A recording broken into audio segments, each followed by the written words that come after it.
こんにちは、リースタイルです。いつもご視聴いただきありがとうございます。今回はシート張りフローリングの傷のリペアです。それでは始めてまいりましょう。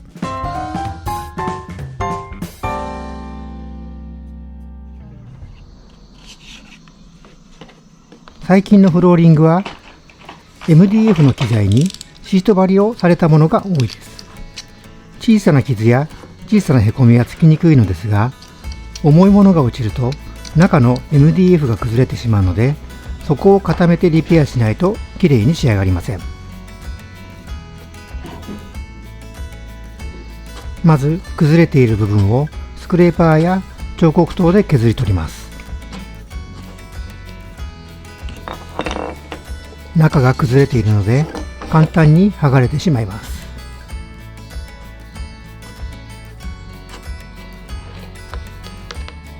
この状態でハードワックスを入れても中が深いのできれいに固まってくれません。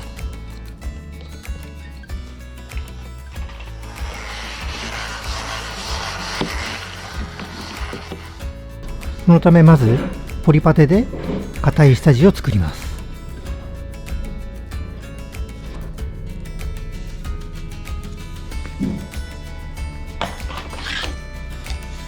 今回はこの上にハードワックスを乗せる予定ですので、ポリパテはすり切りにしてあります。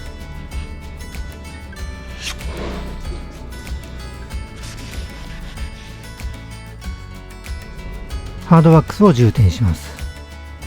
使用したハードワックスはベスコのハードワックス J2710 と137を混ぜました。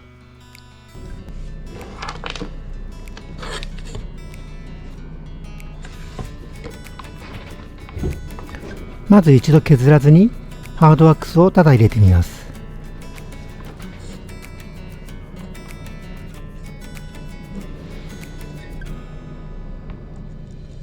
レベラーで平らにします。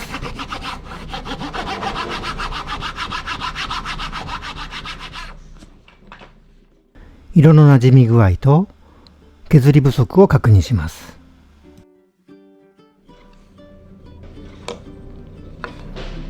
シートの際や MDF の削りカスなどをきれいに取っていきます。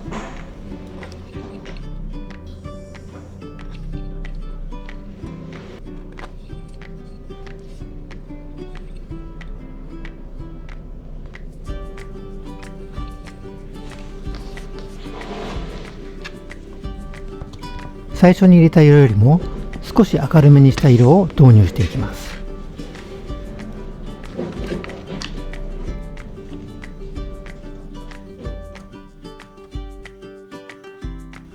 レベラーで平らにしていきます。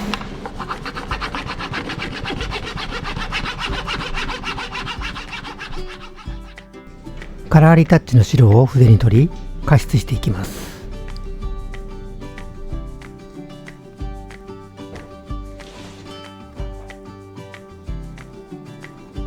色はのせる程度であまり描きすぎないようにします。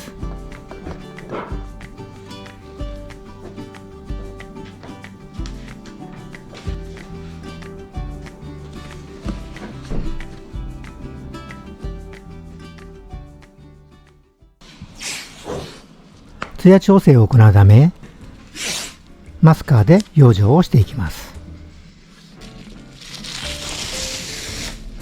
補修部分との継ぎ目を緩和するために SD サンジングシーラーを吹きます。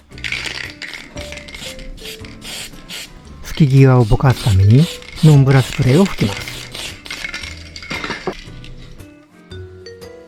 最後に三部艶のラッカースプレーを吹いて終了となります。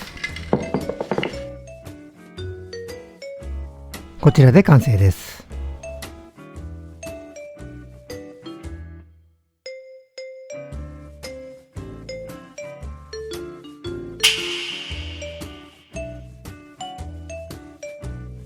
最後までご視聴いただきましてありがとうございました。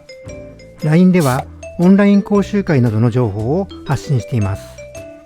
詳しくは概要欄をご覧ください。では次回の動画もお楽しみに。ありがとうございました。